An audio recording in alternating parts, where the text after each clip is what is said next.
பசங்க 2 பேருக்கும் இன்னையோட எக்ஸாம்ஸ் எல்லாமே முடிஞ்சிருச்சு. நாளையிலேருந்து 10 டேஸ் லீவு. இனிமே நம்மளோட வேலையெல்லாம் கொஞ்சம் ரிலாக்ஸ்டா பார்க்கலாம். இந்த டீப் கிளீன் பண்ணுற ஒர்க் எல்லாமே நான் இந்த டைமில் தான் வச்சுப்பேன். ஏன்னா கொஞ்சம் ரிலாக்ஸ்டாகவே வேலை பார்க்கலாம்.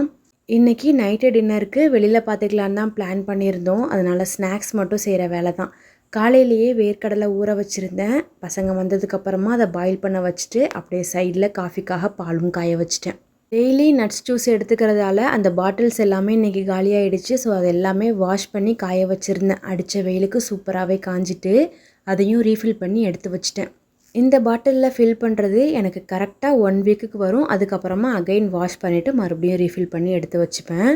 இந்த வேலையெல்லாம் பார்த்து முடிக்கிறதுக்குள்ளே காஃபியும் ரெடி ஆகிடுச்சு. தம்பிக்கு பாலாற்றி கொடுத்துட்டு பாப்பாவுக்கு காஃபி போட்டு கொடுத்துட்டு நான் ஒரு பிளாக் காஃபி எடுத்துக்கிட்டேன். அப்புறமா ஸ்நாக்ஸ் எல்லாருமே சேர்ந்து உட்காந்து சாப்பிட்டோம். இந்த வீடியோ பிடிச்சிருந்துச்சின்னா வீடியோக்கு ஒரு லைக் பண்ணிவிட்டு நம்ம சேனலையும் சப்ஸ்கிரைப் பண்ணி வச்சுக்கோங்க. அடுத்த ஒரு ஷார்ட்ஸில் பார்க்கலாம். பாய்.